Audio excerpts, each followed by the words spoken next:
Selamat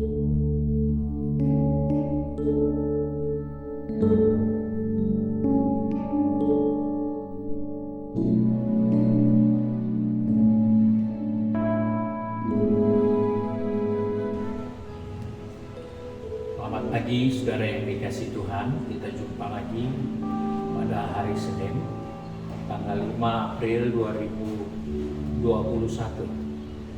Pagi ini saya akan membaca dari buku Mazmur pasal 118 ayat yang kelima.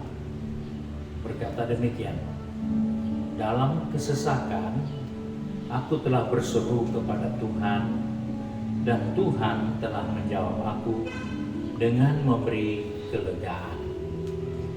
Kita bersyukur kepada Tuhan. Pemazmur mengingatkan kepada kita bahwa dia sudah mengalami, dia sudah merasakan, dia sudah memperoleh sesuatu yang penting dalam kehidupannya, yaitu ketika dia ada di dalam kesesakan, dia mendapatkan pertolongan dan perlindungan dari Tuhan. Hal ini adalah hal yang baik kalau kita juga dapat menerima dan melakukannya dalam kehidupan kita di saat-saat kita berhadapan dengan pergumulan, dengan masalah, dengan kesakitan, dengan kerugian, dan banyak hal lagi yang tidak nyaman dengan hidup ini. Dan kita melihat bahwa hal ini seringkali sudah kita lakukan mungkin. Dan ketika kita tidak mendapatkan jawaban atau pertolongan, kita merasa biasa saja. Sehingga buat kita berseru di dalam kesesakan atau tidak berseru sama saja. Karena berseru tidak dijawab.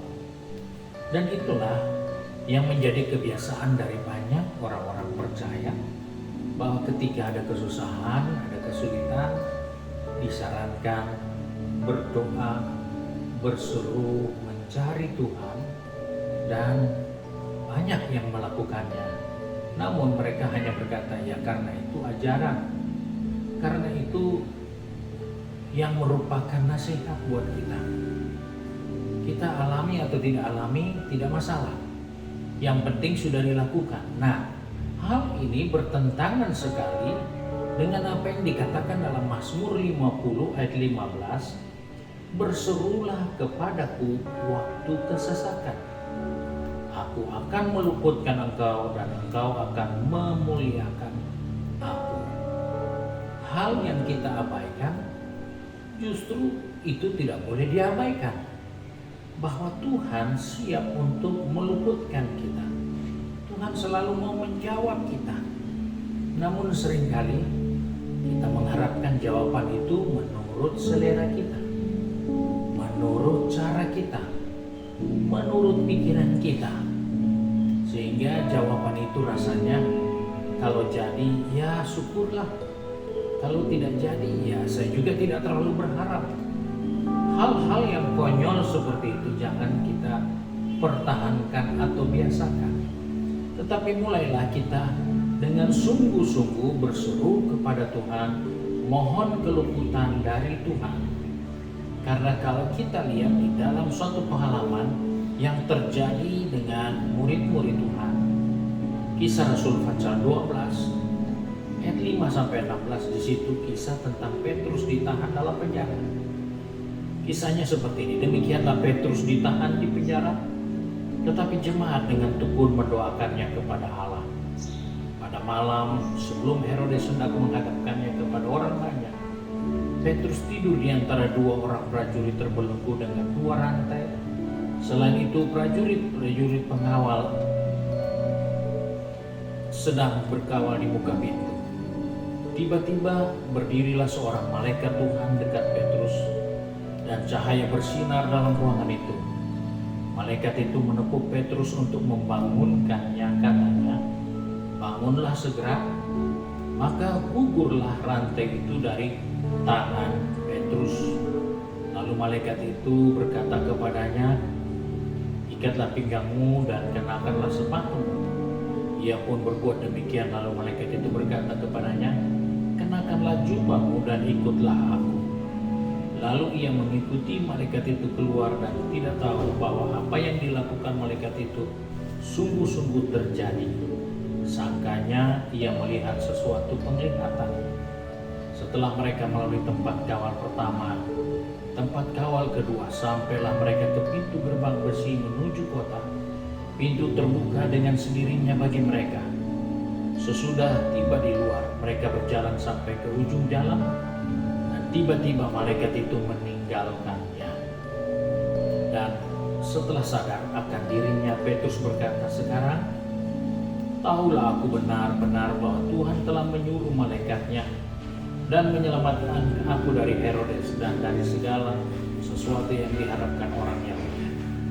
Dan setelah berpikir sebentar, pergilah ia ke rumah Maria, ibu Yohanes, yang disebut juga Markus.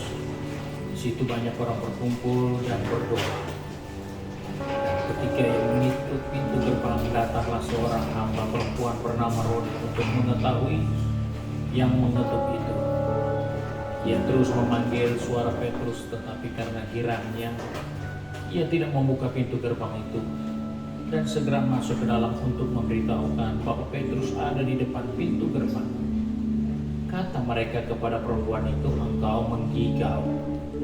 Akan tetapi ia tetap mengatakan bahwa benar-benar demikian, kata mereka, itu malaikatnya. Tetapi Petrus terus-menerus mengetuk, dan ketika mereka membuka pintu dan melihat dia, mereka tercengang-cengang. Ini adalah satu peristiwa yang benar-benar terjadi di dalam Alkitab. Bagaimana murid-murid berdoa untuk seorang hamba Tuhan yang terbelenggu di penjara.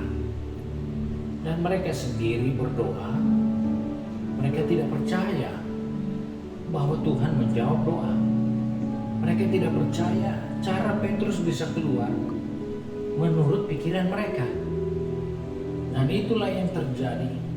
Petrus pun tidak menyangka kalau benar-benar dia bisa keluar dari penjara. Orang lain berdoa untuk dia, jawaban dia terima, dia sendiri bingung. Kemudian orang yang berdoa mendapatkan jawaban, mereka juga bingung, tercengang, kok bisa? Inilah keanehan, inilah kekonyolan yang seringkali kita jalani dalam hidup ini. Kita sudah berdoa minta pertolongan Tuhan, dan dalam penantian itu ketika Tuhan menjawab, kita menjadi kaget, kita tertegun, kita sendiri tidak percaya, kok bisa seperti itu? Padahal Allah yang kita sembah katakan, "Kalau engkau berseru kepadaku dalam kesesakan, aku akan meluputkan engkau dan engkau akan memuliakan aku." Jadi kesimpulannya di sini, jangan jadi orang percaya yang kaget, yang bingung, yang tidak tahu berbuat apa-apa ketika Tuhan menjawab doanya. Tetapi Alkitab katakan, muliakanlah Tuhan atas jawaban yang kita peroleh dari Tuhan melalui doa-doa kita kepadanya. Sebab itu mari kita satu di dalam doa. Kembali kami datang kepada Bapa di surga pagi hari dengan mengucap syukur bahwa Engkau Bapa yang baik, Engkau selalu mendengar doa kami dan juga menjawab setiap kebutuhan kami. Sebab itu Bapa, sebelum kami akan pergi bekerja, berbisnis, sekolah maupun tinggal di rumah dengan kesibukan rumah tangga, kami serahkan kehidupan kami dalam tangan. Pegang tangan kami, pertetapkan langkah kaki kami, supaya kami percaya senantiasa Engkau ada dan siap menolong kami di saat kami berseru kepadamu, dan pertolongan-Mu pasti terjadi dalam hidup ini. Sebab itu Tuhan, tolong kami supaya kami bukan hanya menjadi orang Kristen kebiasaan yang berdoa tanpa percaya, yang berdoa tanpa siap menerima jawaban yang Tuhan mau buat bagi kehidupan ini. Sebab itu tolong kami sepanjang hari ini, dan kami percaya bahwa di saat kami berdoa, mujizat itu nyata bagi kami. Terima kasih Bapa untuk berkat-Mu sepanjang hari ini, dan biarlah dari terbit matahari hingga terbenamnya, Bapa di surga dipermayakan melalui kehidupan ini. Kami bersyukur dan berdoa dalam nama Tuhan Yesus Kristus, Juru Selamat kami, Majikan yang baik dan setia. Amin. Tuhan Yesus